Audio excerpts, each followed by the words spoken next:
primer lugar le agradezco, porque el agradecido soy yo, de estar acá por invitación de ustedes. Yo trabajo en esta institución que se llama Hospital Dr. Guillermo Rawson, y este es un hospital nuevo que se ha inaugurado hace 2 años. Tiene 3 fases el hospital. Fase 1 y 2 están inauguradas, donde está todo el área quirúrgica y maternidad, neonatología, pediatría. El hospital le falta la fase 3, que es donde va la terapia intensiva de adultos. La pediátrica y neonatológica ya están en esta parte nueva, donde vamos a tener 24 camas. Hoy tenemos 10 camas en la terapia y son muy pocas para la población de San Juan. Y bueno, esto nos va a venir muy bien porque tenemos alta derivación hacia los lugares privados, porque vive permanentemente ocupada la cama. Desde hace aproximadamente 30 años, 30 y pico de años, y es porque me recibí muy jovencito, por eso sigo siendo tan joven a pesar de todos los años, hago 2 especialidades, le diría casi al mismo tiempo. Yo empecé haciendo anestesia, después hice toda la parte de anestesia específicamente en cirugía cardiovascular, nada más, y es lo que hoy hago en la práctica anestesiológica, casi exclusivamente, y hago terapia intensiva de adultos, y bueno, por esas cosas de la vida soy el jefe de servicio de esta terapia, a la cual contribuí en su fundación, que fue en el año 1986. Desde esa época hasta ahora trabajo en este hospital, obviamente, y bueno, mi cargo es de jefe de servicio de terapia intensiva de adultos. Hace aproximadamente 2 años, cuando se inauguró este hospital, empezó a hacerse cirugía cardíaca en el hospital público. Antes se hacía en la parte privada. Nosotros comenzamos en San Juan a hacer cirugía cardiovascular en el año 83. Y entonces el ministro me pidió si le podía dar una mano, no es porque sepa, sino por los años de experiencia nada más, para organizar todo lo que tiene que ver con anestesia en cirugía cardiovascular y todo el área de recuperación que la hace la terapia intensiva. O sea que me muevo desde el punto de vista médico profesional entre esos 2 servicios, ¿sí? Es decir, anestesia y cirugía cardiovascular no es un servicio, sino que es una sección dentro de lo que es el servicio de cirugía cardiovascular. Muy bien. Hecho esa presentación,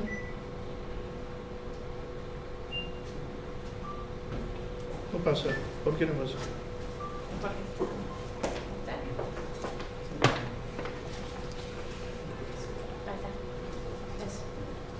Ahora sí. Ahora va a pasar.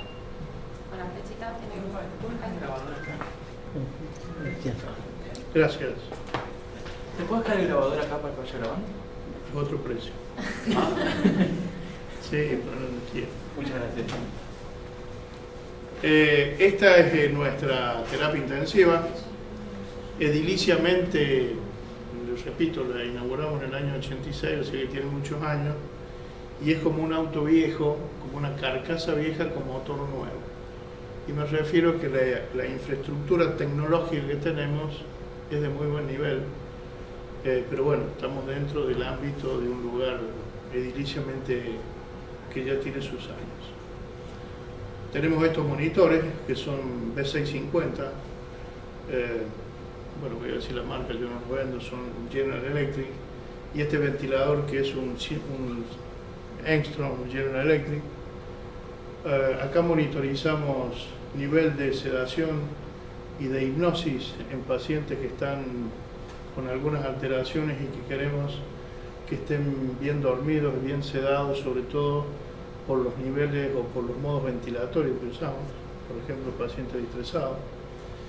Y este ventilador que ustedes vieron ahí tiene un módulo que se llama metabolimetría indirecta, que es un opcional, y creo, y con orgullo lo digo, es que es el único que hay en la Argentina en este momento, porque hace capacidad residual funcional. O sea que cuando nosotros hacemos reclutamiento alveolar, hay varias técnicas para hacer eso, y esta es la más nueva de todas, y ustedes ven niveles de PIP, y esto es capacidad residual funcional. Entonces se va midiendo la capacidad residual funcional para ver en qué nivel de PIP lo dejamos. Y desde el punto de vista que nos compete en esta charla, hay una cosa muy interesante que ustedes van a ver acá, y que esto es consumo de oxígeno, producción de CO2 y cociente respiratorio. Ese mismo módulo que tiene este respirador para hacer esto, ¿sí? Ese módulo se puede sacar y poner en los monitores que tenemos, que son de la misma marca, y hacer metabolimetría indirecta. Y después voy a mostrar algunas diapositivas de algunas cuestiones que me parecen muy interesantes en el tema de metabolimetría indirecta. ¿Sí? Ahí lo ven mejor. ¿Sí? Consumo de oxígeno, estado en mililitros kilo, producción de CO2 y cociente respiratorio. Y esto es la cirugía cardiovascular, la máquina de anestesia, que como ven tienen multiparamétrico, pero esto es muy interesante porque es un monitor farmacológico y tiene modelos farmacológicos, sobre todo dinámicos interactivos. Y entonces uno puede ir dando niveles de sedación y de analgesia, esos son C50 y 95, medidas farmacológicas, para saber si el paciente está bien sedado, bien analgesiado, y esto es relajación muscular. Esto se llama Navigator. ¿Sí? O sea que cuando analizamos con qué niveles de hemoglobina o de hematocrito nos vamos a manejar, lo hacemos obviamente en un contexto. ¿Sí? No es tomar una cifra fuera de un contexto que tiene que ver con el paciente, obviamente, y con toda esta parafernalia tecnológica que por suerte tenemos.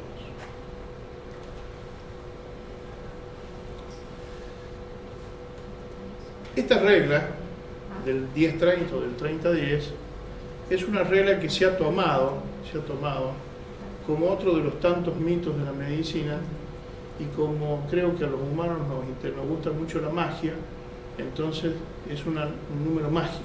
¿Sí? Y ese número mágico ha pasado en el mundo, que se ha respetado, y por ejemplo hasta hace unos años atrás, en el tema que a mí me compete, eran pacientes que se rechazaban de una cirugía electiva porque no tenían este número mágico. ¿Sí? Y ya vamos a ver, de acuerdo a la primera parte de la presentación, que tiene que ver con algunos artículos que vamos a ver sobre qué pasa con este número en distintas patologías de pacientes. ¿Sí? Y esto obviamente se extendió a ámbitos no quirúrgicos, como por ejemplo las terapias intensivas. Y obviamente que probablemente esto va cambiando a medida que comprendamos la fisiología del transporte de oxígeno. ¿Sí? Porque en definitiva lo que hace el glóbulo rojo es transportar oxígeno, y también tiene que ver con el traer CO2. ¿Sí? Tiene las dos implicaciones. Esto del 30-10 apareció con este médico anestesiólogo en este año, 1942, y se publicó en esta revista, ¿sí? Esta regla del 30-10. Y de ahí en más siguió. Según el libro Guinness, mire, el paciente menos transfundido es un trasplante hepático de mujer de 47 años, testigo de Jehová, que no se le transfundió ni una gota de sangre. Estos testigos de Jehová es muy importante porque en el ámbito de la cirugía cardiovascular se hicieron muchas cosas para tratar de evitar transfundir a los pacientes, porque ellos lo hacen por una cuestión de creencia religiosa. ¿Sí? Eso dio impulso, por ahí por la década del 80 más o menos, a que se empezaron a publicar muchísimos trabajos donde se hablaba de hemodilución, y acá viene la palabrita que creo que sí es muy importante, normovolémica. ¿Sí? Hubo un autor alemán que publicó un montón de trabajos sobre hemodilución normovolémica, en pacientes de cirugía cardiovascular con testigos de Jehová manteniendo hematocritos muy bajos. Y el paciente más transfundido es, en 1970, un paciente hemofílico sometido a cirugía cardíaca que se precisó 2.400 unidades, equivalente a 1.080 litros. ¿Sí? Si ustedes me dicen cómo habrá terminado, presumo que no terminó bien con eso, ¿no? Bueno, nosotros no estamos parados ni acá ni acá. Estamos mucho más cerca de acá que de acá, indudablemente. ¿Sí? Bien. En el paciente crítico y hematocrito, a ver, vamos a ver la primera parte de esta presentación, que tiene que ver con esto de mostrar recomendaciones y evidencia, y en donde uno se basa, en qué se basa en la literatura, para después saber el por qué y cómo hacemos las cosas con un paciente, evitando, no siempre, pero en la medida que lo tengamos que hacer, evitamos darle hemoderivados y fundamentalmente glóbulos rojos. ¿Sí? Como ustedes ven, la anemia y la transfusión de concentrado de hematía son muy frecuentes en pacientes críticos, y hasta el 40% o más, depende de las publicaciones, de los pacientes en terapia intensiva reciben transfusiones de concentrado de hematías durante su estancia. O sea, que el 30% de las transfusiones en el contexto hospitalario se lo lleva la unidad de terapia intensiva o el servicio de terapia intensiva. ¿Sí? Nosotros no tenemos una unidad, sino que tenemos un servicio de terapia intensiva. Y fíjense lo que dicen acá. Y eso es muy interesante. ¿Sí? Entonces, aparentemente y en el mundo, estos charcos de sangre que corrían en las unidades o en los servicios de terapia intensiva han ido cada vez mejorando más, y esto, que son los vampiros de la terapia, cada vez existen menos. ¿Sí? Entonces la pregunta es, ¿en el enfermo crítico siempre necesita una transfusión de sangre? ¿Hay alternativas? Y por supuesto que sí hay alternativas, y no siempre necesita una transfusión de sangre. ¿Sí? Ese es otro viejo concepto, que el paciente crítico, aparentemente, en la mayoría de los casos hay que transfundirlo por esa cuestión mágica de que eso le va a resolver el problema. Este ensayo multicéntrico que fue presentado en el año 99 en el New England, ¿sí? Es un trabajo muy importante, que se comparó las tasas de muerte por todas las causas a los 30 días y la gravedad de la disfunción multiorgánica. Se incluyeron todos estos pacientes, ¿sí? Y se asignaron 418 pacientes, ¿sí? En que el concentrado de hematocrito se daba si la concentración de hemoglobina cayó de 7 por decilitro y se mantenía entre 7 y 9, y había 420 pacientes con estrategia liberal que se le daba cuando la hemoglobina caía de 10 puntos, ¿sí? O gramos por decilitro, y se la mantenía entre 10 y 12 gramos por decilitro. ¿Sí? Es un trabajo aleatorio, y esta es la conclusión, en que la estrategia restrictiva de transfusión de glóbulos rojos es al menos tan eficaz y posiblemente superior a la estrategia liberal. ¿Sí? Salvo, y que hay que tener cuidado, con los pacientes con infarto agudo de miocardio o con angina inestable. No estable, sino inestable. Acá sigue el mismo trabajo. Esto es el grupo liberal, esto es el grupo restrictivo, como dijimos recién, ¿sí? Y fíjense, en el grupo restrictivo recibió 54% menos de transfusiones de sangre, y el 33% no recibió ninguna transfusión de sangre en las unidades de cuidados intensivos. A su vez, un subgrupo de pacientes menores de 55 años y con Apache menor de 20, ¿sí? El riesgo de muerte durante 30 días de seguimiento fue significativamente mejor con la estrategia restrictiva. Y en general había también menos fallos de disfunción de órganos o multiorgánica en el grupo restrictivo, y una tendencia a mayores tasas de síndrome de injuria pulmonar o distrés en el grupo liberal, 7.7 versus 11.4. O sea, eso es año 1999. Entonces, este concentrado de Matías, o esta transfusión de concentrado de Matías, los resultados clínicos en esta época se hicieron estudios prospectivos, multicéntricos, en pacientes críticos y que han llegado a las mismas conclusiones que el trabajo que vimos recién. Este concentrado, la transfusión de concentrado de Matías, se asocia mal al resultado clínico. Este es un autor que publica mucho sobre este tema, ¿sí? Esto fue observado en 3.545 pacientes de 141 unidades de terapia intensiva europeas y observaron asociación independiente de mortalidad y tasa de fracaso multiorgánico y estancia hospitalaria cuando se usaban en forma liberal las transfusiones de concentrado de Matías. Acá está el trabajo, ese trabajo del 2002, y estos fueron confirmados luego por un autor americano en 4.892 pacientes en 248 unidades de cuidados intensivos en Estados Unidos, y esto fue publicado en el 2004.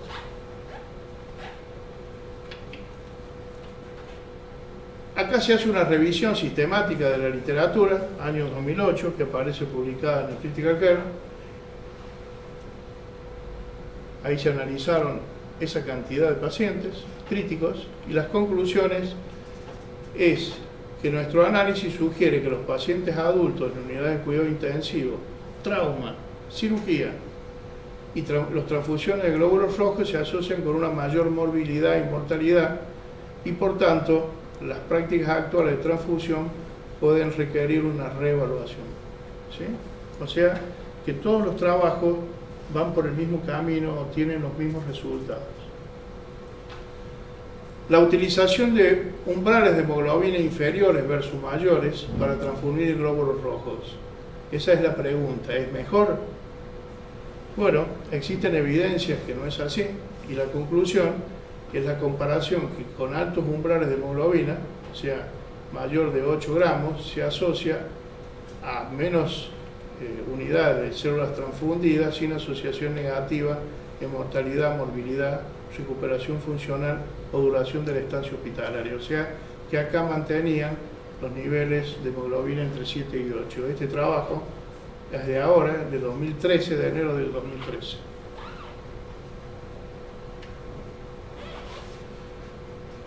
En pacientes sin hemorragia, ¿sí? Críticamente enfermos con anemia moderada. La pregunta es, esta anemia moderada en pacientes sin hemorragia críticos, ¿le trae algún problema versus hematocritos normales? Bueno, esto es un estudio retrospectivo, ¿sí? Ellos tenían este nivel de hemoglobina entre 7 y 9.5, ¿sí? Y la conclusión es que la transfusión de glóbulos rojos no mejora los resultados clínicos en pacientes no sangrantes críticamente enfermos con anemia moderada. Acá es otro trabajo del 2013, ¿sí? En donde hace una revisión narrativa, ¿sí? Y como ustedes ven, perdón, no, me equivoqué de... Acá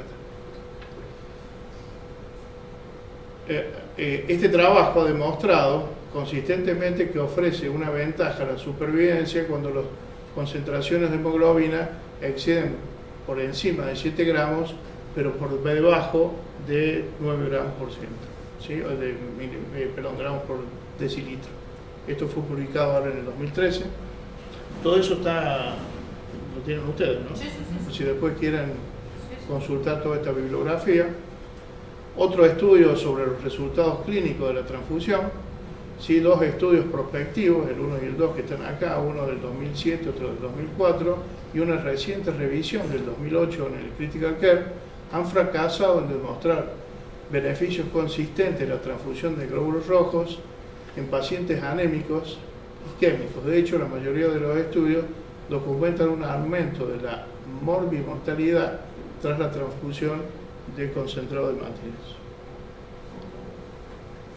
Esto se ha publicado ahora, en el 2013, ¿sí? el mismo autor que yo le decía hace un rato que tiene mucho trabajo publicado en esto, ¿sí? Y bueno, dicen, él plantea que diferentes pacientes en circunstancias específicas pueden o no beneficiarse con transfusión de glóbulos rojos. Ahora, ¿cómo mide este beneficio? Entre el riesgo de no dar y el riesgo de dar, obviamente una transfusión.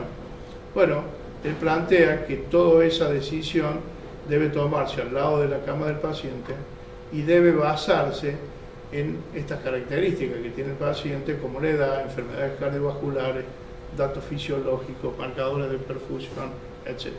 Después, cuando veamos la segunda parte en donde analicemos estas cosas, vamos a también ver qué evidencias hay sobre todo este mecanismo de monitoreo, ¿sí? Entonces, el proceso de toma de decisiones debe combinar todos estos datos para determinar la transfusión correcta para cada paciente individual. O sea que también estamos viendo que de ser una norma que se usaba para todos los pacientes, cada vez se plantea más el tema de que cada paciente puede ser distinto a otro y que la decisión debe tomarse en base al contexto del paciente. Esto es una cosa importante porque los pacientes de cirugía cardíaca en general, cuando se usa circulación extracorpórea, ustedes saben que se diluyen, pasan por una circulación extracorpórea que tiene sus inconvenientes, y en general son pacientes que salen, dependiendo de la hemodilución que usa el perfusionista, en el priming o en el cebado ¿cómo se llama? De la bomba, ¿no? De la membrana, ¿sí? Va a ser mayor o menor el grado de hemodilución que tiene.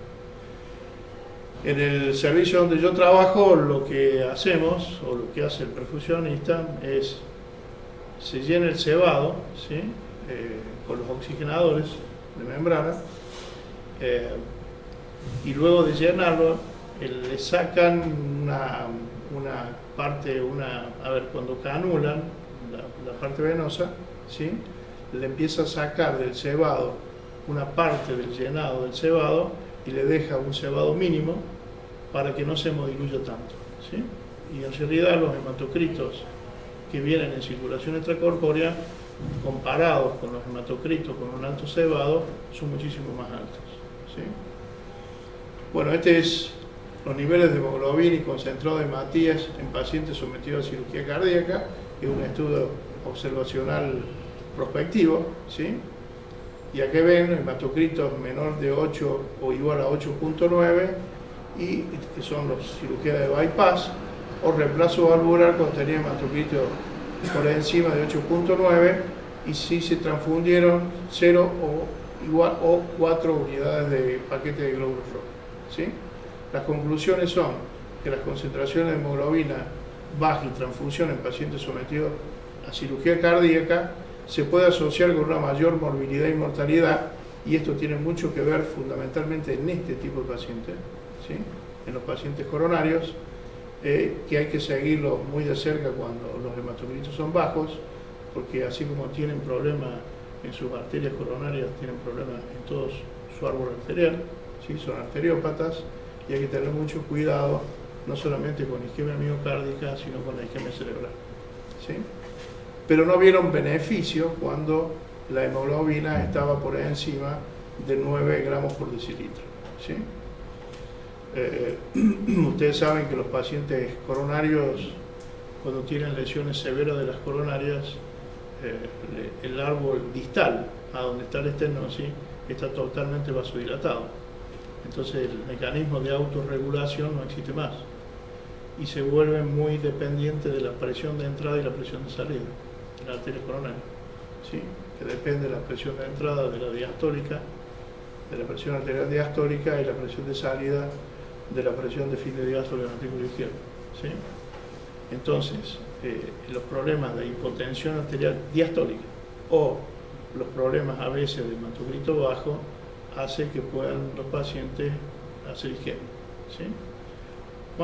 ¿Qué hematocrito puede ser tan bajo como para que haya isquemia o no? Bueno, eso hay que determinarlo individualmente. Ya vamos a ver qué es lo que hacemos nosotros, para determinarlo y nos manejamos de esa forma. Y el otro problema son los pacientes hipertensos con ventrículo izquierdo hipertrófico, porque ustedes saben que la angiogénesis siempre es menor a la miogénesis, o sea, se forma más músculo que vaso. Y entonces esos pacientes generalmente tienen el subendocardio siempre amenazado, ¿sí? En ese tipo de pacientes hay que tener más cuidado con esto que estamos hablando, ¿sí?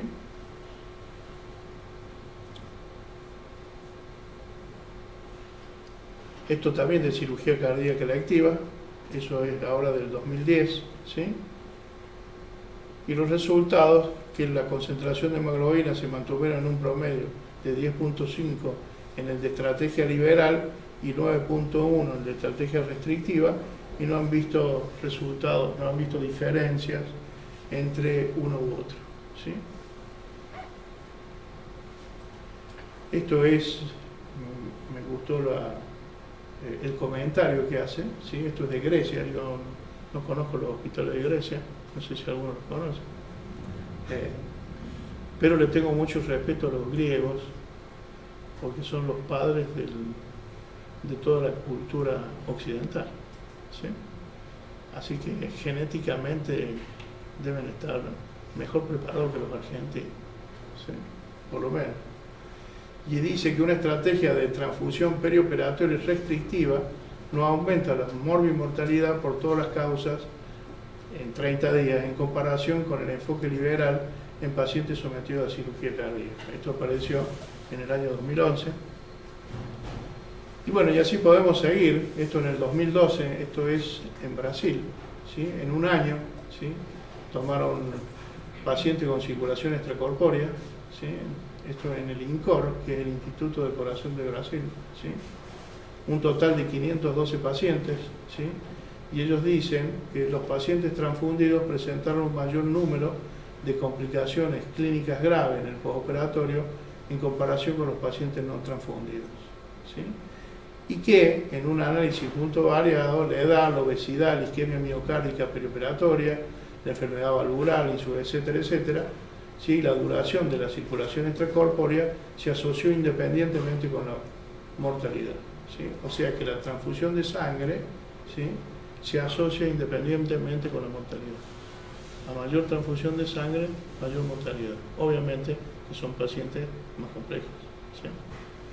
Y que seguramente sangran mucho más que aquellos que no presentan tanta o ninguna transfusión de glóbulos rojos, ¿sí? Otra con cirugía cardíaca, ¿sí? Esto en el 2013, ¿sí? Y la conclusión es que los glóbulos rojos es un riesgo independiente para aumentar la estancia hospitalaria en pacientes sometidos a cirugía cardíaca. Es del mismo grupo que vimos recién, ¿sí? Del Instituto del Corazón de Brasil. En los pacientes esto de cadera lo traje a propósito porque ellos también se asignaron pacientes en una estrategia de transfusión liberal como otra de transfusión restrictiva, liberal 10 por decilitro y nivel de hemoglobina restrictiva 8 o menos de 8 por decilitro, porque los pacientes de cirugía de cadera en general son pacientes añosos y como pacientes añosos tienen trastornos, le diría muchos de ellos, trastornos cardiovasculares importantes y son muchos de ellos arteriópatas, son diabéticos, etcétera, etcétera, que son todos factores de riesgo para la arteriopatía. Y ellos han llegado que para esta cirugía una estrategia liberal en comparación con una restrictiva no redujo las tasas de muerte o incapacidad de caminar en forma independiente a los 60 días de seguimiento, ¿sí? Esto fue publicado ahora en el 2011.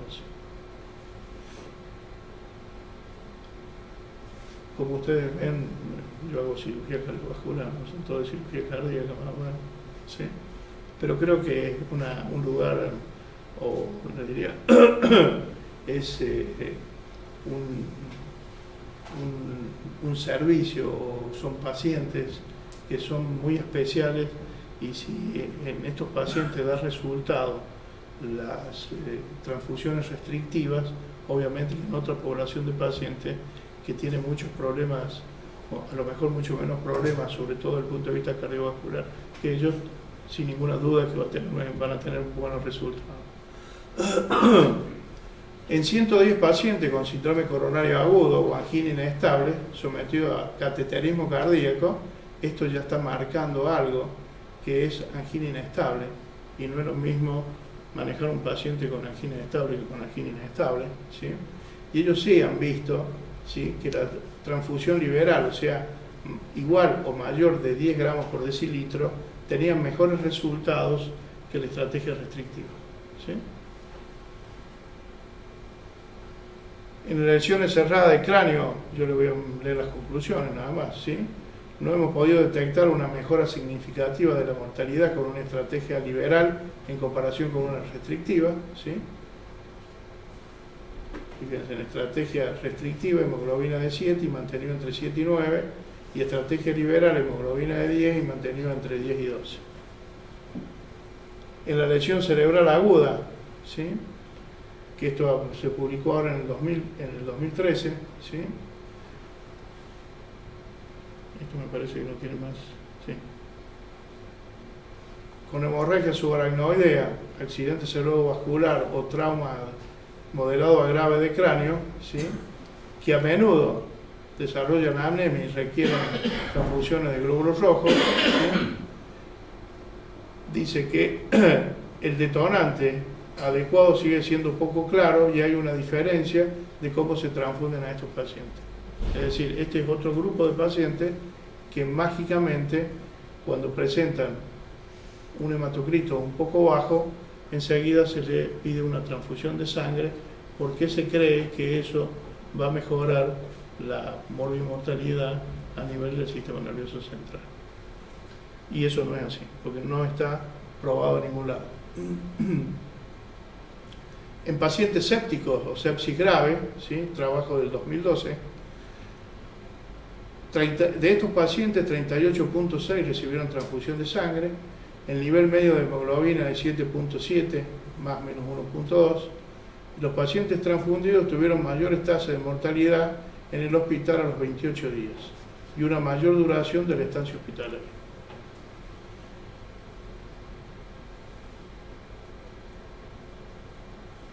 Otro trabajo del 2007 en respuesta microvascular de transfusiones de glóbulos rojos. Ustedes vieron que los pacientes sépticos, uno de los problemas importantes que tiene es el flujo microvascular, ¿sí?, por mucho shunt, ¿tá? Y las conclusiones es que la microcirculación sublingual es globalmente inalterada por la transfusión de eritrocito en pacientes sépticos, ¿sí? Sin embargo, puede mejorar en los pacientes con alteración de perfusión capilar al inicio del estudio. Vieron que se hacen espectrometría sublingual, o sea, hay aparatos para hacer espectrometría sublingual que es cercana al infrarrojo y se puede ver cómo los vasos están cerrados y cómo con distintas terapéuticas hay vasos que se pueden ir abriendo, ¿sí?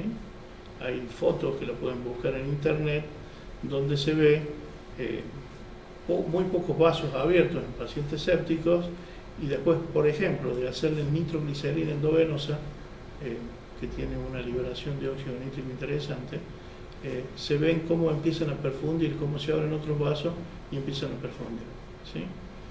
Bueno, esta forma de monitorizar la cantidad de vasos que están perfundiendo, bueno, ellos vieron que los pacientes con transfusiones de glóbulos rojos, qué incidencia tenían en esa respuesta microvascular. Y vieron que la incidencia que tenían era muy baja, ¿sí? O sea, la transfusión de glóbulos rojos no tiene casi acción sobre la parte microvascular, ¿sí? El efecto sobre la oxigenación de los tejidos. En una pequeña población, el consumo de oxígeno del músculo del tejido, la reactividad microvascular y la microcirculación sublingual fueron globalmente inalteradas por la transfusión de glóbulos rojos. Este es otro grupo de pacientes graves, obviamente, y que también en general se usa libremente la cantidad de transfusiones de glóbulos rojos y por lo que estamos viendo con muy poco sentido. ¿Sí? Esto es el Colegio Americano de Patólogos, ¿sí? Esto es publicado en el año 1998, ¿sí? Con anemia aguda, ¿sí? Transfusiones de glóbulos rojos están casi siempre indicados si la hemoglobina es menor de 6 y rara vez se indica si es igual o mayor de 10, ¿sí?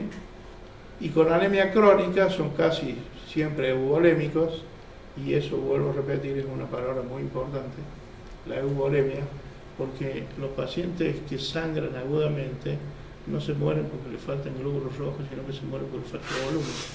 Entonces lo que hay que tratar es no darle glóbulos rojos, sino darle volumen, ¿sí?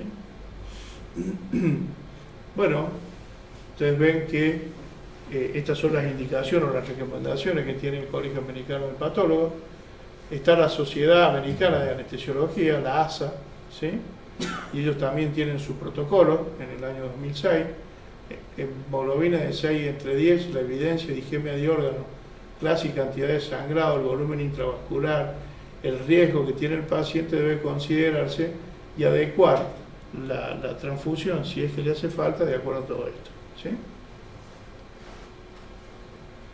Y los pacientes después de la cirugía, obviamente que esto, la Sociedad Americana de Anestesiología está enfocada en todo lo que es perioperatorio, ¿sí? Después de la cirugía deben ser monitorizados y detectar la pérdida de sangre, niveles de hemoglobina, hematocrito, el estado de la perfusión y los indicadores de isquemia mediante estos parámetros clínicos y también electrocardiográficos, entre otros. Y de acuerdo a eso, ver si uno le indica o no una transfusión de sangre. La Sociedad de Cirujanos Torácicos, bueno, lo mismo, ¿sí? O bastante parecido. De cualquier forma tienen ahí todas las diapositivas. La de Medicina de Cuidados Críticos, ¿sí? De Estados Unidos, dicen que en una estrategia restrictiva, igual o menor de 7, es tan eficaz como una estrategia liberal, ¿sí? Cuando la hemoglobina es menor de 10, ¿sí?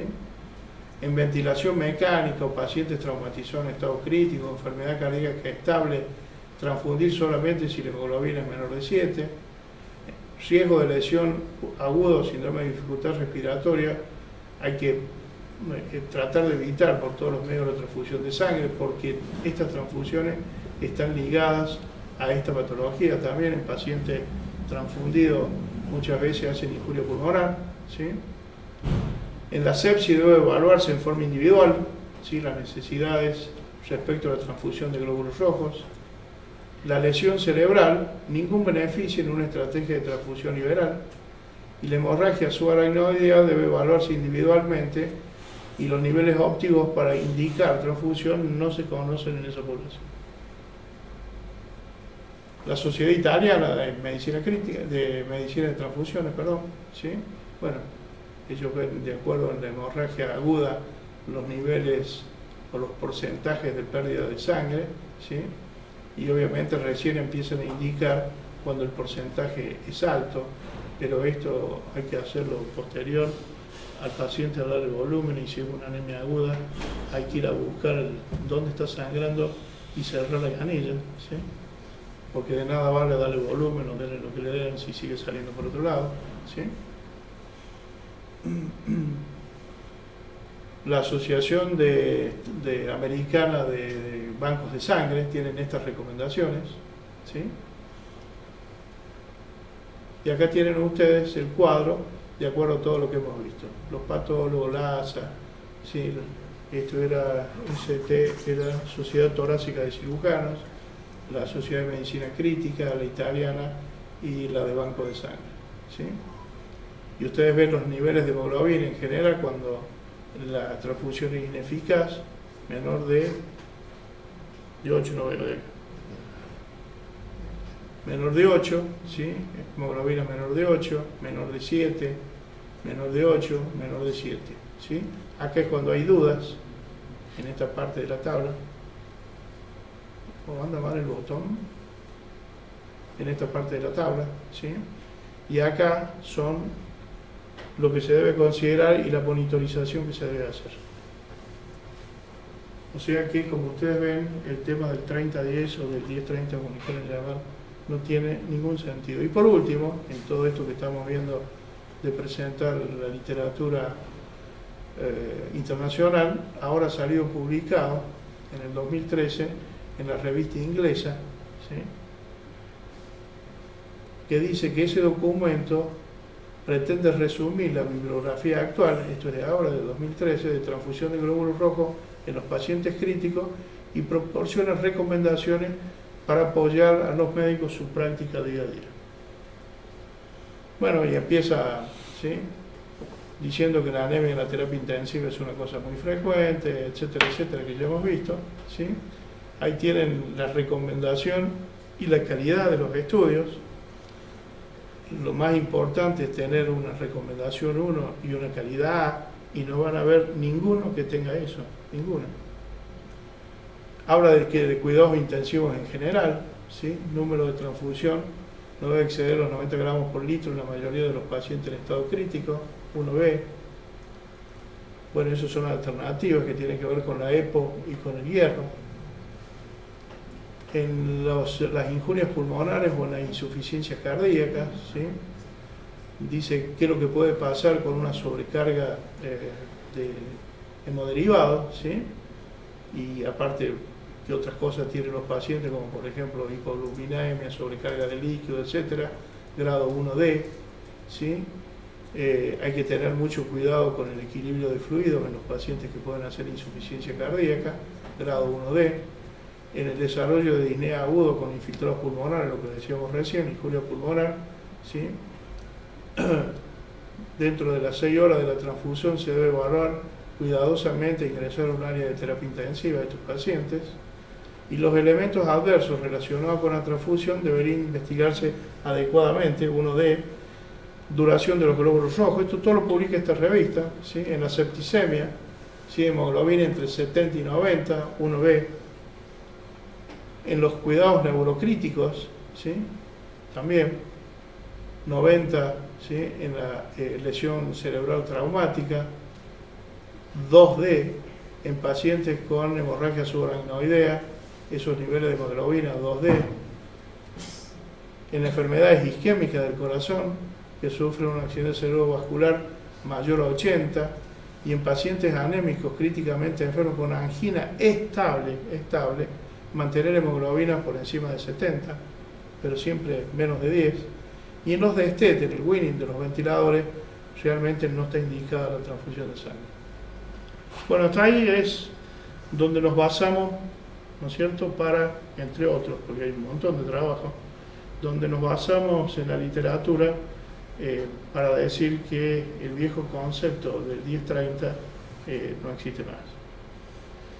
Y la conclusión es que, bueno, si bien uno tiene distintas poblaciones de pacientes, para indicar una transfusión, creo que lo más razonable es indicarla en un contexto, ¿sí?, que tiene que ver con la fisiopatología del paciente y con lo que nosotros podemos monitorizar para ver si tenemos algún problema agudo por el hecho de mantener a los pacientes con hemoglobina baja y así indicar una transfusión o no, ¿sí? Bien, esto es Leonardo da Vinci, esto es el hombre de Vitruvio, que es muy interesante leer este hombre de Vitruvio, porque todo está relacionado con las medidas. La medida del dedo equivale a una cosa, la medida del otro equivale a otra cosa. Es muy interesante. Y esto lo hizo él. Creo que fue el máximo genio hasta ahora que ha tenido la humanidad. Y él dijo, ningún animal puede vivir en una atmósfera donde no arde ninguna llama. Y para que arde una llama tiene que haber oxígeno, si no, la llama no arde, ¿sí? Entonces, en este contexto que estamos hablando, ahora vamos a pasar a hablar de la parte clínica, ¿sí? En este contexto uno tiene que razonar todo esto en base a la cinética del oxígeno. Y la cinética del oxígeno tiene que ver con la integración fisiológica del aparato cardiovascular, de la parte respiratoria y de la parte metabólica, ¿sí? Por uno entra el oxígeno, el otro lo lleva y el otro lo consume.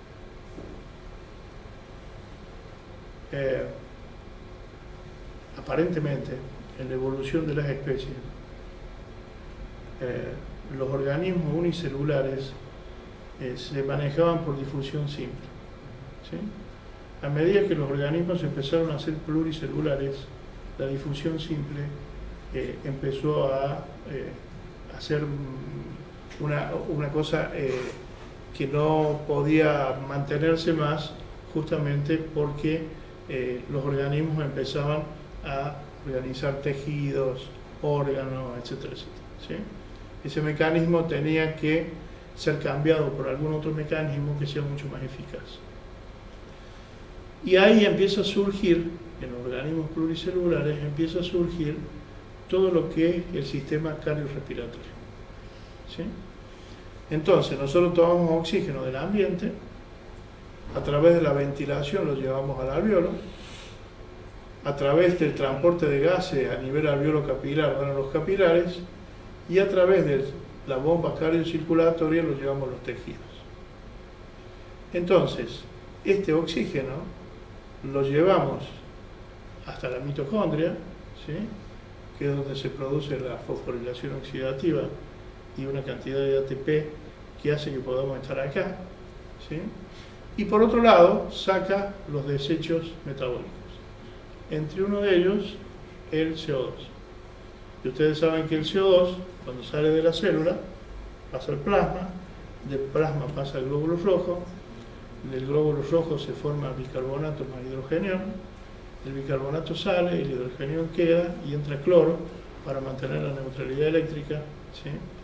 Y es tamponado también por la hemoglobina.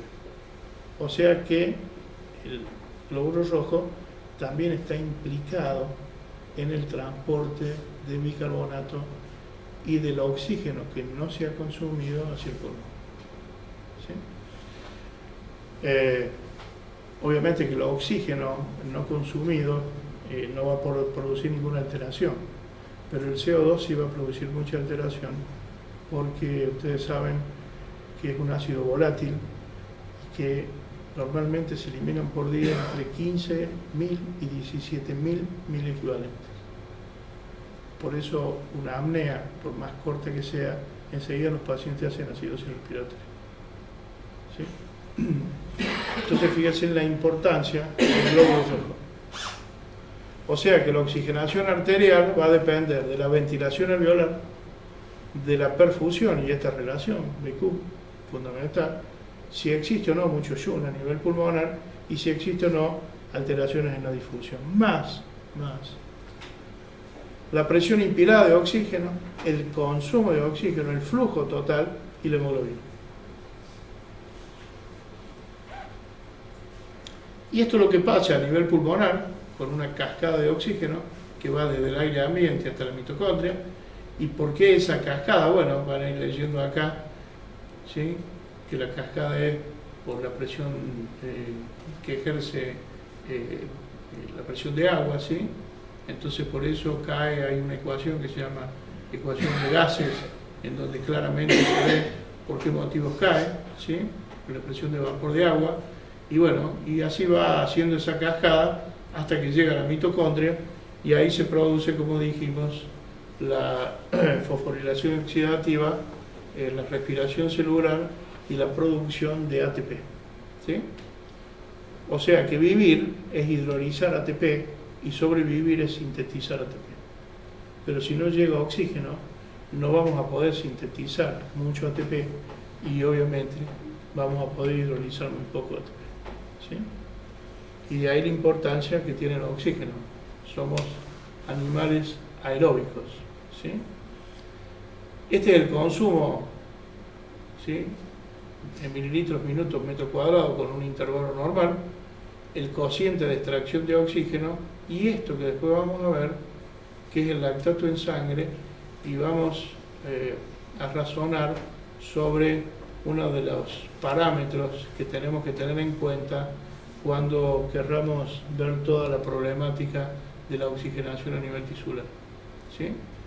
Y la pregunta es, ¿este déficit de oxígeno se produce cuando el consumo cae por debajo de 100 mililitros minuto metro cuadrado? cuando el cociente de extracción está por encima de 0,6, o sea, más del 60%, y cuando el lactato en sangre es mayor de 4 millimol por litro. Ya lo vamos a explicar mejor. Bueno, ese es el consumo de oxígeno normal. En el ejercicio puede incrementarse hasta 10 veces, ¿sí? Y bueno, la producción de CO2 va a depender de la tasa metabólica y de la fuente de energía utilizada, y esto nos lo está midiendo la metabolimetría indirecta, eso que yo le mostré hace un rato, ¿sí? Y para mantener la función celular normal debe haber intercambio continuo de oxígeno y CO2, lo que dijimos hace un ratito, ¿sí? Ahora fíjense en esto, qué interesante, y lo dijeron en el año 1872. El contenido arterial de oxígeno, la presión arterial, la velocidad de flujo, el modo de trabajo cardíaco y de la respiración son todos accesorios y subordinados, todos combinan sus acciones al servicio solamente de las células. O sea que cuando nosotros tratemos a estos pacientes, tenemos que pensar en el destino final, que es la célula, ¿sí? Que dijimos recién del tema de los ATP, ¿sí? Y tenemos que razonar de cómo hacemos llegar ese oxígeno a la célula, ¿sí? Y debemos razonar sobre la macrohemodinámica y sobre la microhemodinámica, que son dos cosas distintas, y que la macrohemodinámica puede tener niveles normales, pero la microhemodinámica no. Las hipoxias, dentro de esas tenemos la hipóxica, por caída de la PaO2, ¿sí?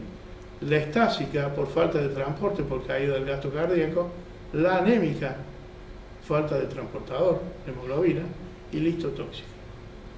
Lo que yo nunca escuché, y no sé si ustedes lo han escuchado alguna vez, que exista un shock anémico. Yo nunca lo escuché.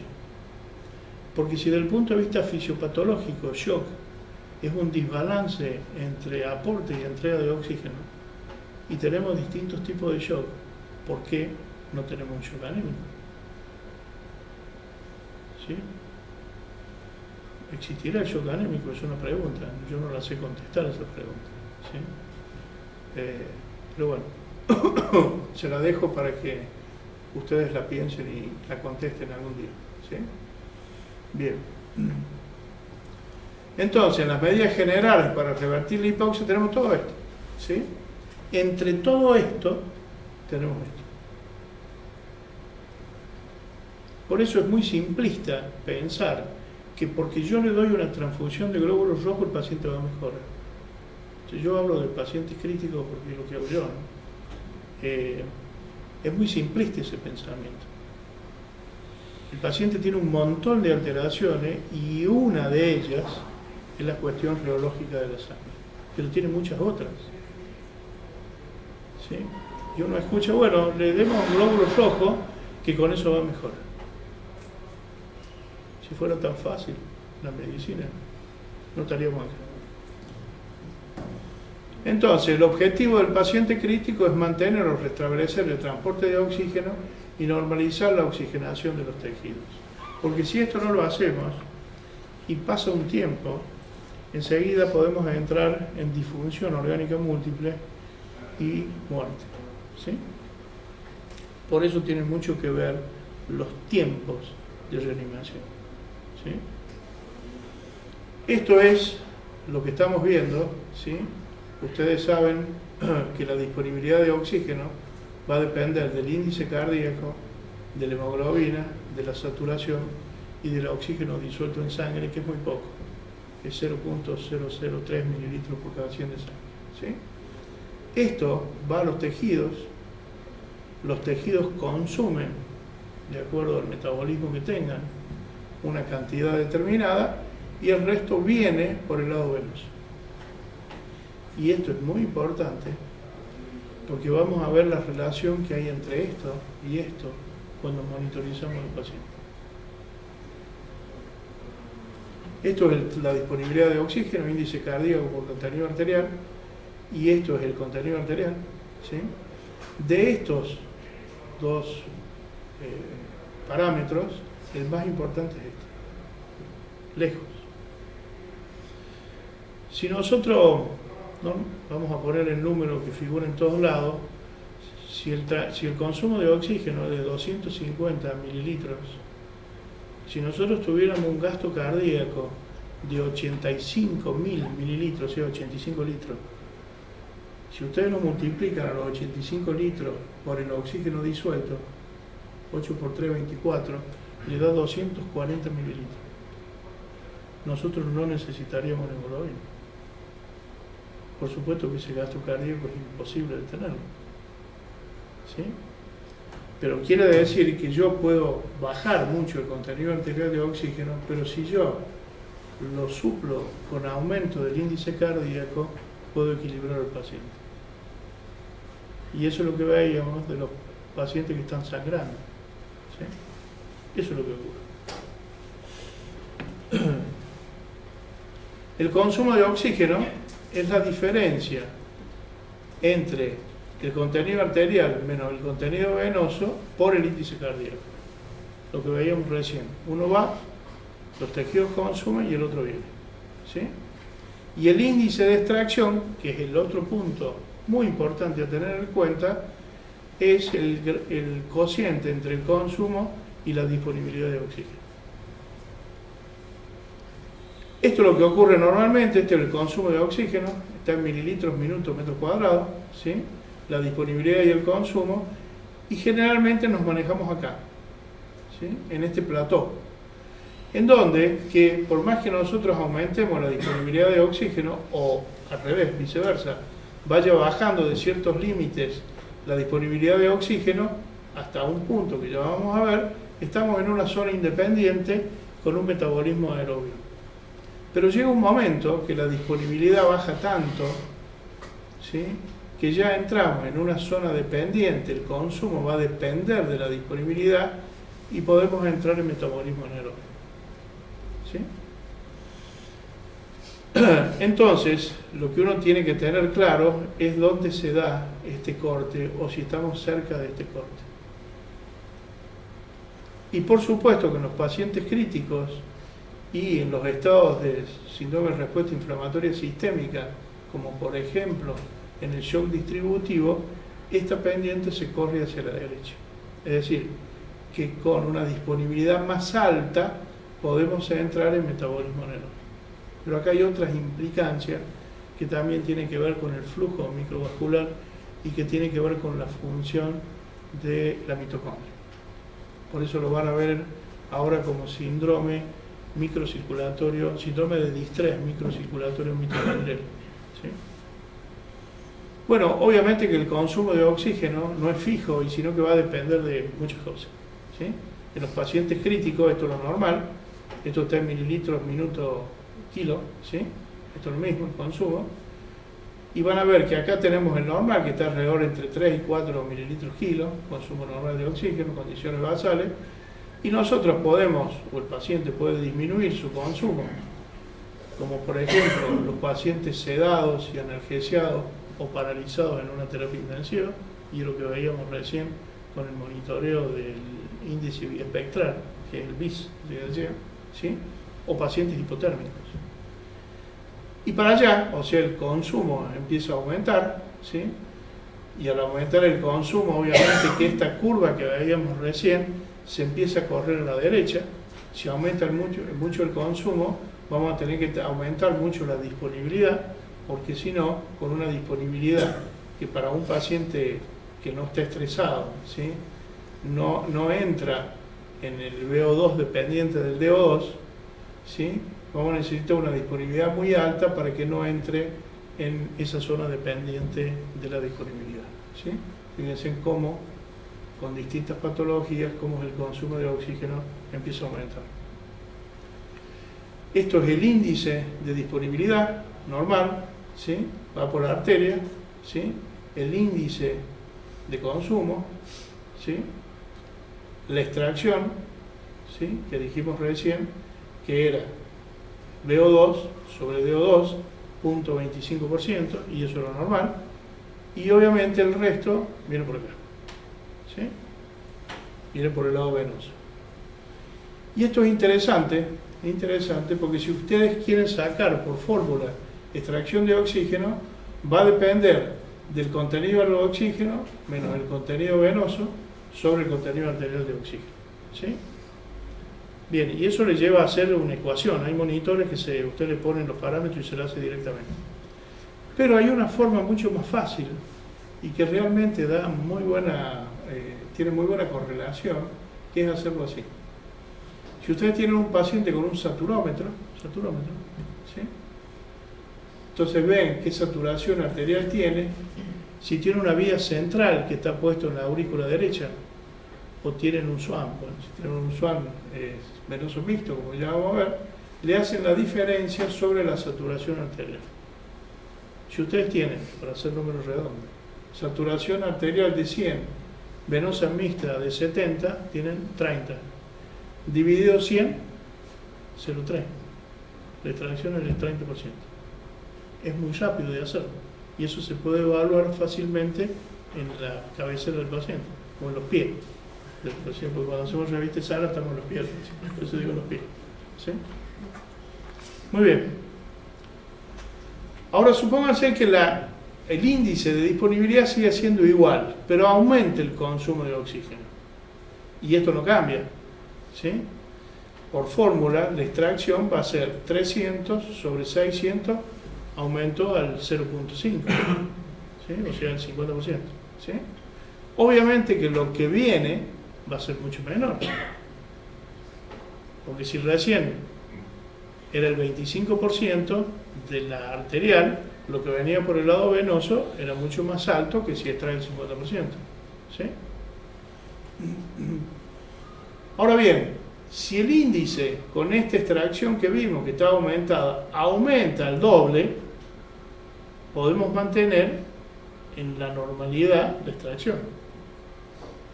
Y por el lado venoso va a ser normal la saturación. ¿Está claro? Ahora, puede ser que el consumo sea normal, pero que caiga el índice de disponibilidad. Y ocurre lo mismo. ¿Sí? La extracción, para compensarlo, para que esto siga siendo normal, ¿sí? Tiene que subir a 37,5. Obviamente por el lado venoso va a ser menor. ¿Sí? Esto lo podemos medir a través de la metabolimetría indirecta. Entonces tenemos una relación entre VO2 y DO2, que el VO2 está determinado por la tasa metabólica, como vimos recién en la diapositiva, y el DO2 es variable y se ajusta a niveles cambiantes de VO2. Si el DO2 no es capaz de aportar el oxígeno suficiente, aumenta la tasa de extracción. Esos son los mecanismos compensatorios que tiene el organismo. Si con el aumento de la extracción no se aporta el oxígeno necesario, el valor de VO2 está limitado por el DO2. Entramos en esa pendiente que vimos recién. Y por debajo de este DO2 crítico, la célula incurrirá en un estado de déficit de oxígeno. Muy bien. O sea que el VO2 es independiente del DO2 y está determinado por los requerimientos metabólicos. Ahora, rangos de normalidad de DO2 y VO2 puede ser insuficiente para mantener metabolismo aerobio en pacientes quirúrgicos, sépticos, hipovolémicos, entre otros. ¿Sí? Y esto es muy importante, que los enfermos sedados, relajados, ventilados, hipotérmicos, pueden satisfacer sus necesidades con valores de VO2 y DO2 inferior a lo normal. Y eso es lo que muchas veces se hace en un paciente crítico, ¿sí? Para disminuir esto y que el DO2 sea suficiente para aportar, para tener una extracción de oxígeno suficiente y aportar la cantidad necesaria a los tejidos. O sea que el consumo de oxígeno, en el caso de individuos sanos, es igual a la demanda, ¿sí? Y en ciertas enfermedades el consumo de oxígeno es menor que la demanda y se produce hipoxia global de todos los tejidos, o de algunos tejidos. Y esto es lo que pasa en la sangre arterial, ¿sí? Venosa, ¿sí? Esto es el contenido de oxígeno, la saturación venosa, ¿sí? Perdón, la PO2 arterial, la PO2 venosa y la saturación normal arterial y venosa para esos rangos de hemoglobina y de pH, ¿sí?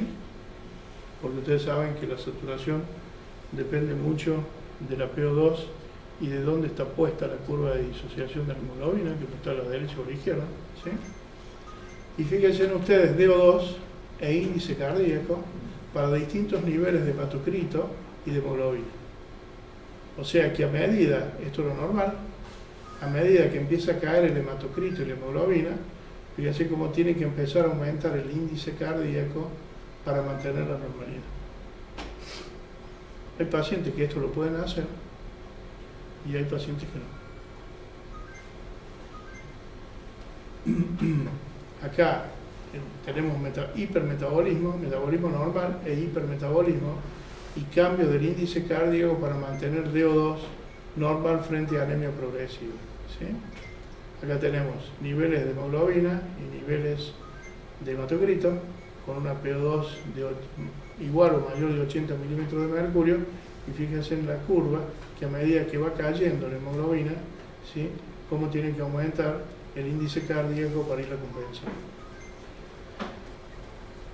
Y cuando eso no ocurre, ¿sí?, entonces ocurre esto, que la extracción empieza a ser superior a la normalidad. Normalmente el cociente es 5 a 1, o sea, va 5 y vuelve 1, ¿sí? O sea, o va 1000, por ejemplo, se extraen 250 y el resto vuelve, ¿sí? Cuando este cociente llega a este nivel, cociente 2 a 1, ¿sí?, el problema es que el paciente puede entrar en hipoxia, ¿sí? En pacientes sépticos entra en hipoxia con cocientes mayores de esto que estamos viendo acá. Entonces, lo que debemos evaluar rápidamente es la hipovolemia, la distribución del flujo y el transporte inadecuado de oxígeno, que es lo que estamos viendo con los glóbulos rojos. Y los factores más importantes a monitorizar son estos que ustedes ven acá. Flujo sanguíneo corporal, que refleja la función cardíaca, la saturación de hemoglobina, que refleja la función cardiopulmonar, y el DO2 y VO2, que reflejan la perfusión tisular. Y este hombre, que fue Premio Nobel de Literatura, tiene una frase que me parece correctísima: una ciencia exacta está dominada por la idea de la aproximación. Y la medicina, que no es una ciencia exacta, está más lejos todavía de esto. Entonces todo lo que hacemos, primero tenemos que dudarlo todo lo que medimos, ¿sí? Y segundo, siempre va a ser una aproximación, ¿sí? Entonces, este monitoreo lo podemos hacer a través de cosas más complejas, como es poner un catéter en la pulmonar, ¿sí?, para monitorizar variables hemodinámicas medidas y calculadas, ¿sí? Y acá tienen ustedes todas las medidas que podemos medir y calcular desde el punto de vista hemodinámico, variables de la oxigenación, y acá todo lo que podemos medir y calcular con la oxigenación, ¿sí?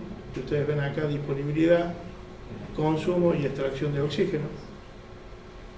Y esto lo podemos hacer, por ejemplo, con un monitor, ¿sí?, con gasto cardíaco continuo y con saturación venosa mixta continua, ¿sí? Son catéteres especiales que tienen fibra óptica en la punta, por eso hacen mediciones continuas, y que tienen que tener, obviamente, es un SWAN especial y un monitor especial. No sé si lo han visto alguna vez trabajar. Nosotros trabajamos con los de Edwards. Este se llama Vigilance y hay otro que lo muestro que se llama Vigileo. Y este es, por ejemplo, un paciente de nuestra terapia. Acá estamos monitorizando consumo de oxígeno, ¿sí? Y acá estamos monitorizando la macrohemodinámica. Esto vendría a ser la macro y esto vendría a ser parte de la micro, ¿sí? Y hay una gran asociación entre consumo, ¿sí?, y saturación venosa mixta de oxígeno, ¿sí? O sea, fíjense ustedes, esto es la normalidad, las curvas que veíamos recién. Acá se produce esto es plató, y acá cae la curva porque llegamos al DO2 crítico, y fíjense cómo también la saturación venosa mixta también empieza a caer, porque dijimos que el mecanismo fisiológico que tenía el paciente era extraer más oxígeno cuando están acá, y entonces obviamente lo que vuelve es menos y la saturación venosa empieza a caer. Entonces acá tienen niveles de saturación venosa mixta, ¿sí? Nivel de extracción y relación de O2-VO2. Esto es lo normal.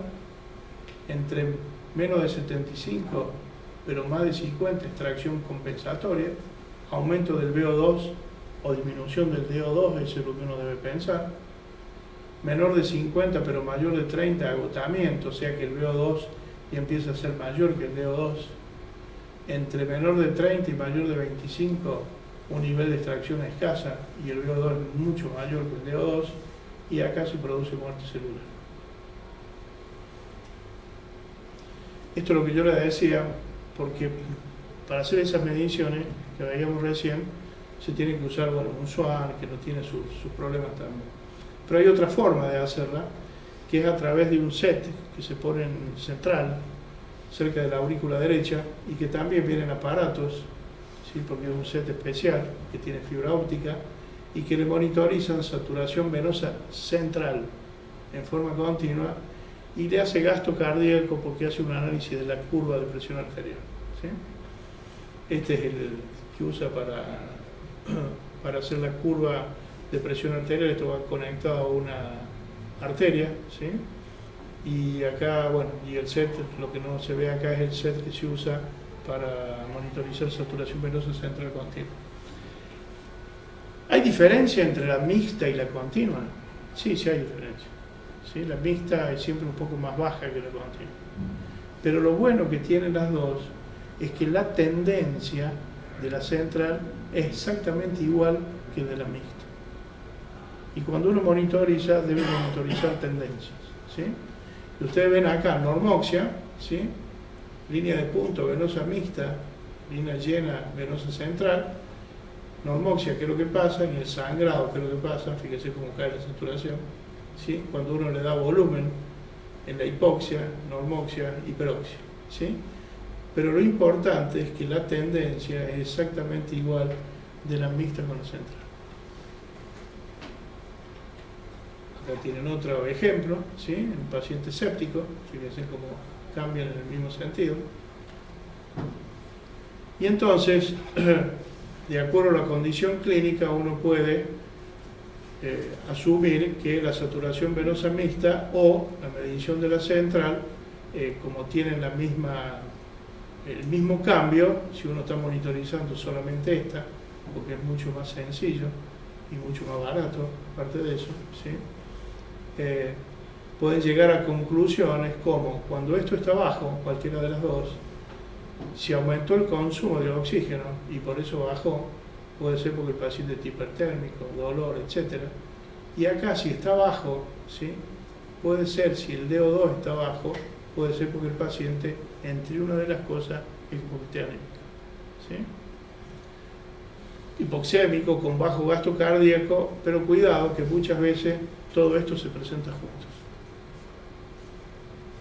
O puede estar que esto sea alto, bueno, y acá tienen las causas de por qué esto puede ser alto, pero quiero subrayar esto, ¿sí?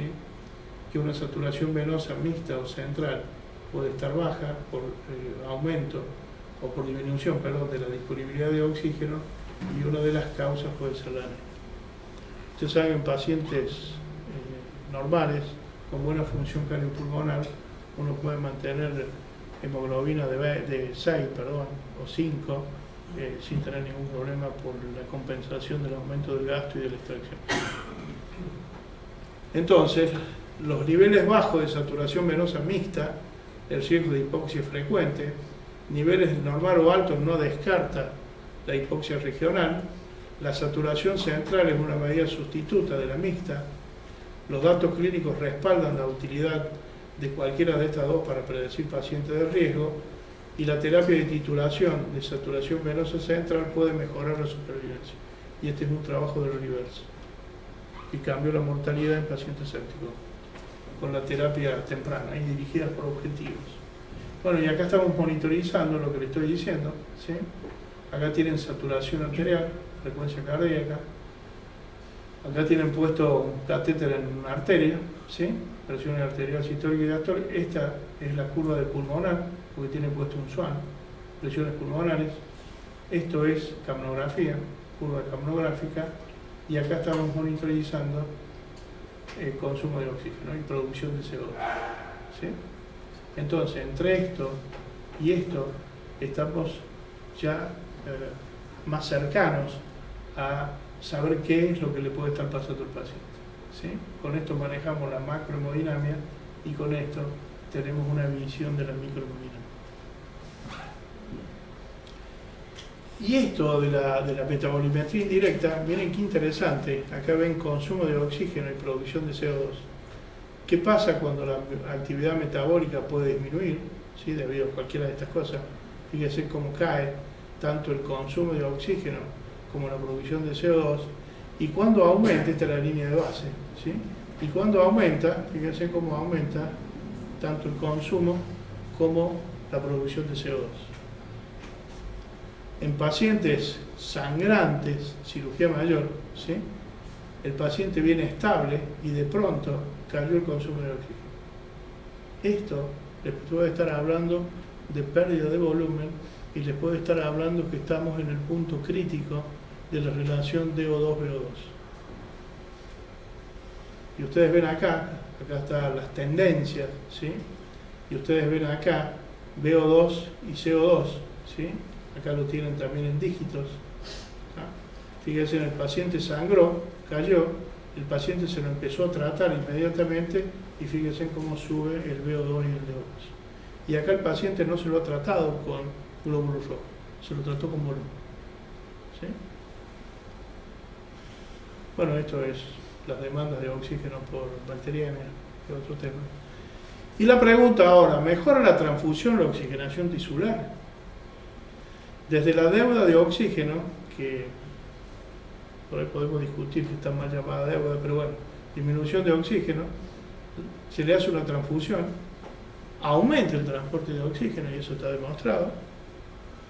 Ahora, lo que no está demostrado, que esta transfusión, o con aumento del transporte, aumenta el consumo y disminuye la deuda de oxígeno. Eso no está demostrado. ¿Sí? Entonces uno tiene que pensar muy bien, ¿sí? Si quiere mejorar la oxigenación tisular, si va a ir por acá o va a elegir otro camino. Y yo creo que, dependiendo del paciente, si tiene una hemoglobina por encima de 7, ¿sí? Yo elegiría otro camino y no elegiría una transfusión de sangre. Y en pacientes más jóvenes y sin comorbilidades, por más que tenga una hemoglobina más baja, elegiría otro camino y no hacerle sangre. Porque esto no está demostrado. Y miren, 18 estudios han investigado el efecto de la transfusión de glóbulos rojos sobre la oxigenación tisular en pacientes críticos. La hemoglobina se incrementó en el 100% de los estudios, el transporte en el 75% y el consumo solamente en el 28%. ¿Sí? Y yo lo que le decía que uno de los marcadores también importantes es el lactato, que es producto del metabolismo anaerobio, en general, puede haber otras causas, ¿sí? Pero en estos pacientes es producto del metabolismo anaerobio, ¿sí? Y fíjense ustedes acá cómo volvemos a tener la misma curva que teníamos recién, disponibilidad-consumo, ¿sí? Y cuando empieza a caer, ¿sí?, la disponibilidad y cae el consumo porque cae la disponibilidad, y ahí yo le decía eso de la deuda de oxígeno no existe aparentemente, sino porque no hay ninguna deuda, cae porque cae la disponibilidad, ¿sí? Porque no tiene, ¿tá? Y a medida que uno lo mejora, aumenta la disponibilidad, ¿sí? Fíjense qué pasa con el lactato, ¿sí? Que se viene manteniendo en un plató y de pronto empieza a subir y es un marcador muy interesante de esto. Esto pasó con el lactato, ¿sí? En el 2013 es un marcador imprescindible para evaluar perfusión en pacientes críticos. Esta es la producción de lactato y la utilización y excreción de lactato. Y esto que ustedes ven acá, el lactato puede ser por hipoxia o no, ¿sí? Puede haber otras causas como toxinas, errores congénitos, etc. Pero vamos acá. que es lo que nos compete en este momento. El lactato puede aumentar, ¿sí?, por anemia grave, ¿sí?, por hipoxemia severa o por disminución del gasto cardíaco, por ejemplo, por fallo ventricular izquierdo, ¿sí?, o por disminución de la volemia. Entonces uno tiene que saber cómo va a tratar al paciente. Si el paciente tiene esto, ¿sí?, lo que uno tiene que mejorar es el índice cardíaco, ¿sí? Si la hipoxemia es severa, lo que tiene que mejorar, a lo mejor mejorando el índice cardíaco, mejora la hipoxemia. O si es un problema a nivel pulmonar, tiene que mejorar eso. Y esto, como anemia grave, solamente por esa causa, como productora de lactato, yo en mi experiencia jamás he visto. Entonces, lo que vemos nosotros es la producción de lactato aumentada, porque aumenta la producción por anaerobiosis, ¿sí? Esto no es así porque no hay disminución del metabolismo. Y esto yo lo que le decía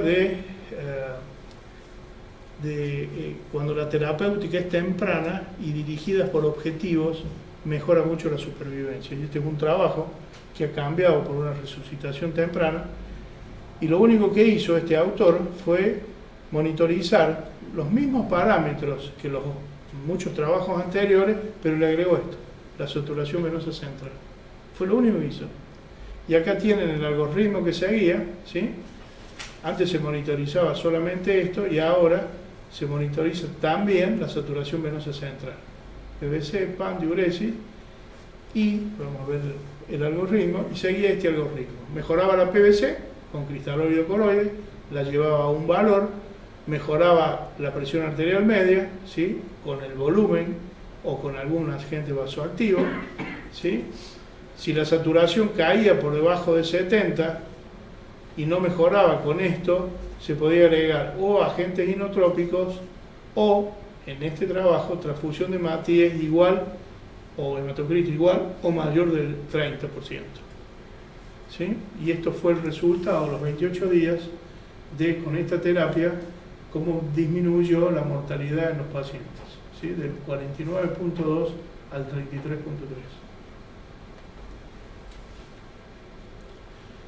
Y esto es un caso que nosotros tuvimos en el hospital, que lo traje a propósito en esta fecha, ¿sí? No, en esta fecha nació, perdón. Era testigo de Jehová. Bueno, no le voy a mostrar todo lo que pasó, ¿sí? Un politraumatismo con varias cirugías, infectado, etcétera, etcétera. Le quiero mostrar esto. Este paciente estuvo en la terapia 50 días, ¿sí?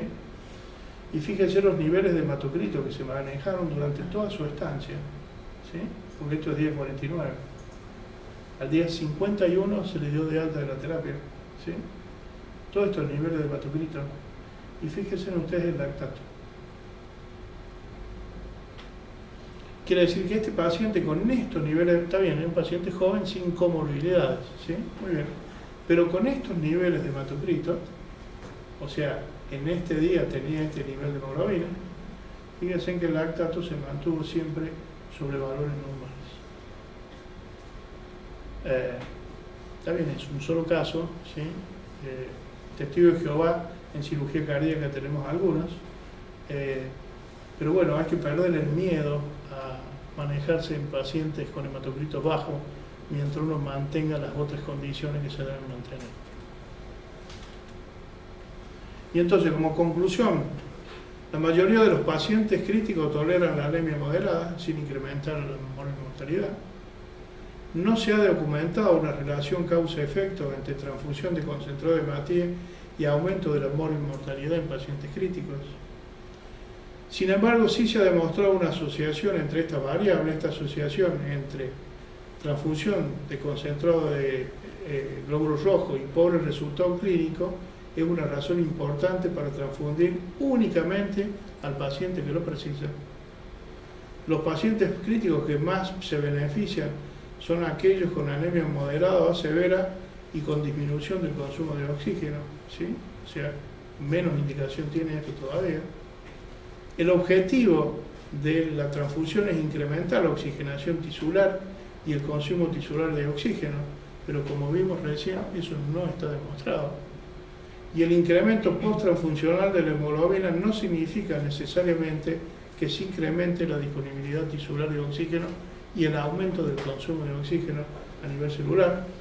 Entonces la decisión de la transfundir debería estar basada en la hemoglobina pretransfusional, la capacidad del paciente de tolerar la anemia y el nivel de oxigenación tisular. Los pacientes con difusión cardíaca, o sea, esto, si ustedes lo siguen con saturación venosa central, ¿sí? Que es un catéter que, a ver, pueden usar fibra óptica o pueden usar un catéter en aurícula que le sacan una muestra de sangre y la mandan al laboratorio, ¿sí? En vez de ser en forma continua, va a ser en forma estática, ¿correcto? Pero ven la tendencia del paciente. Siguen con los parámetros clínicos, como tensión arterial, temperatura, diuresis, etcétera, etcétera, que ustedes saben muy bien, ¿sí? Y con lactato. Si ustedes tienen una saturación arterial que está en valores normales, tienen una saturación venosa en valores normales, el paciente está caliente, orina, tiene buena tensión arterial, etcétera, etcétera, ¿cuál es la indicación de hacer el glóbulo rojo? Ninguna. Entonces, por eso, ese monitoreo es tan importante, ¿sí? Los pacientes con disfunción cardíaco cerebral son especialmente sensibles a los efectos deleterios de la anemia severa, sobre todo la disfunción cardíaca, ¿sí? Y en pacientes neurocríticos bajo niveles de oxigenación cerebral valorados en forma invasiva con medición de oxígeno cerebral o no invasiva, esto es lo que veíamos recién, ¿sí? De la espectrometría cercana al infrarrojo, que era para ver la microvasculatura, esa es, ayudarán a decidir o no la transfusión. Obviamente que no creo que todo el mundo tenga estas cosas, ¿no? Nosotros no las tenemos, por supuesto, y entonces nos manejamos así como les he contado hasta este momento. He andado rápido para terminar rápido, porque hemos empezado tarde, pero bueno, yo soy enemigo, y no soy testigo de Jehová, ¿no? Pero soy enemigo de dar transfusiones así, porque me parece que al paciente le va a hacer bien, ¿sí? En base a todo esto decidimos una transfusión o no, tanto en terapia intensiva como en pacientes de cirugía cardíaca. Nosotros en pacientes de cirugía cardíaca, en general los niveles de hemoglobina que tienen en el postoperatorio están alrededor de 8, son esos niveles de hemoglobina.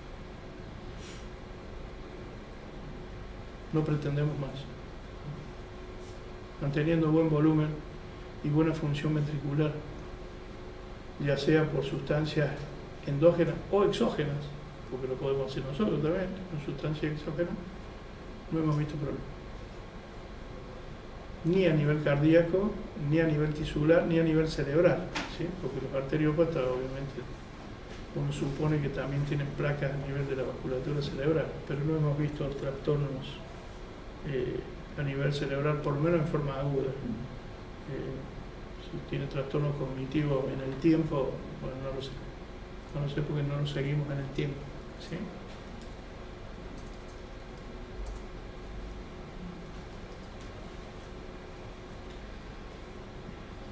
Todo esto lo tienen en las diapositivas y todos esos trabajos que están ahí, están todas las citas bibliográficas, así que... Pero ustedes también lo tienen a todo esto porque yo no lo quise presentar porque me pareció una falta de respeto que yo le viniera a decir a ustedes lo que ustedes hicieron, que en el año 2007 presentaron unas guías que de parte de la Federación Argentina vino la doctora Beba Comar. Beba, yo la conozco de hace muchos años, era la jefa del Garrahan, digo, porque está jubilada. Nosotros ya estamos pasando para el otro lado, ¿sí? Y ella, estuvimos hablando muchas veces en la Federación Argentina de este protocolo que hicieron con niveles de evidencia, recomendación, que la tengo en la computadora, la revista de ustedes, ¿sí? No ha dicho nada de eso porque repito, me pareció una falta de respeto venir a decirle a ustedes lo que ustedes han hecho. Ustedes me lo tienen que decir a mí y no yo a ustedes, ¿sí? Pero también me pareció estupendo, esa revista me parece estupenda. No me acuerdo de qué era, de 2007, pero no me acuerdo del mes. A principios de 2007 fue más o menos. Sí, abril, donde intervinieron varias asociaciones o sociedades. ¿Sí? De hecho, estamos revisando, ¿Lo están haciendo revisando? una actualización y Ajá, sí, ajá. hay una comisión, la misma comisión está la Cuca a cargo de esto y se Ajá. está haciendo ahora, se Bárbaro. está empezando la revisión nuevamente para actualizar desde 2007 ahora. Hasta ahora. Muy bien. Exactamente.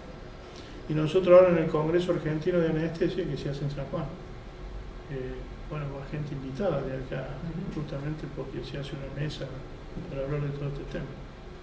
Porque creo que es una de las especialidades que más hay que interiorizarlo sobre el manejo de esto para no pedir tan libremente, ¿sí? Porque uno lo ve, entra a un quirófano, un paciente sangrando y enseguida agarran el teléfono, tráigame 2, 3, 4, 5 unidades de sangre y no tiene ningún sentido hacer eso, ningún sentido. Mire, les cuento una. Antes de venirme ayer, hicimos una cirugía cardíaca de una chica de 14 años con una 6A y 6B. Nos llama la atención cuando le ponen las dos cánulas, una cánula tuvo en la cava superior y otra en la cava inferior, que había mucha diferencia de presión entre una y otra. La de la cava superior era muy alta la presión, bien cuando le meten la cánula no mide la presión venosa, ¿sí? Y la de la cánula de la cava inferior, normal.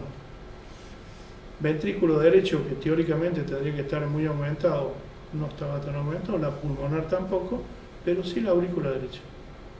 Bueno, entre el cirujano lo opera y resulta que el shunt que tenía de 6B no era 6B, era entre el ventrículo izquierdo y la aurícula derecha.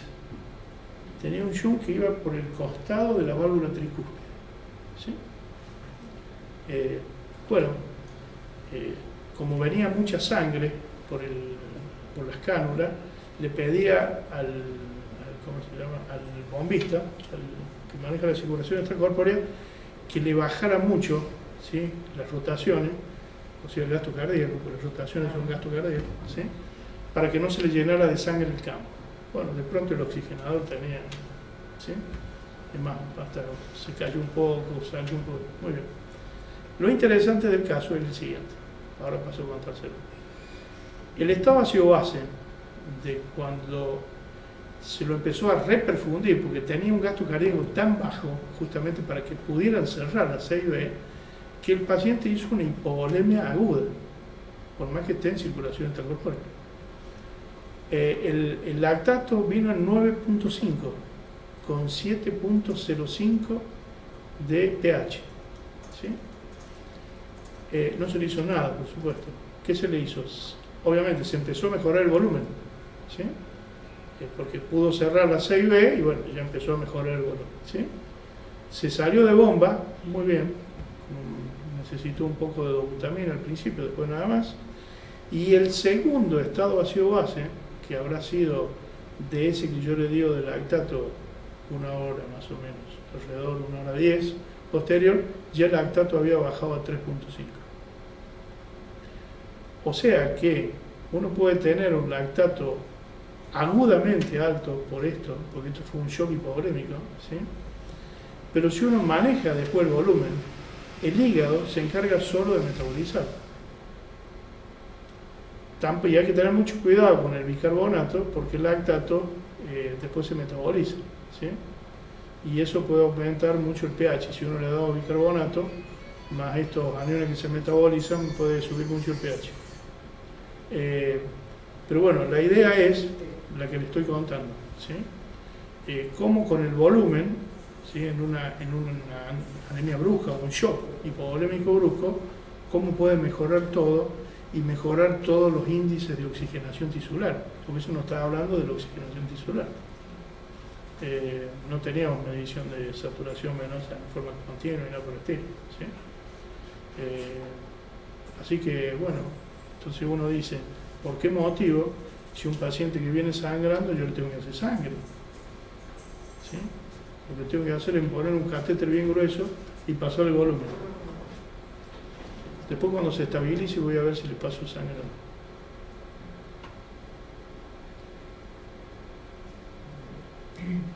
Bueno, no sé. Muchas gracias, doctor. Abrimos las preguntas. Yo quería hacer un breve comentario respecto a la pregunta que usted hizo del shock anémico. Por definición no puede existir el shock anémico, porque shock es un estado agudo donde hay hipotensión por definición que lleva a hipoxia tisular. Ni la anemia aguda ni la anemia crónica cumplen la definición. Porque bueno, la anemia aguda mata por la hipovolemia, no por la anemia. Claro. De hecho, el paciente se puede morir sin anemia. Claro. Y la anemia crónica, el paciente no tiene shock, no tiene hipotensión. Generalmente son neumolémicos. Puede tener hipoxia tisular y todo lo que usted dijo respecto a la extracción de oxígeno, pero ya está shockado. Claro. Por lo tanto, está bien que no exista el shock.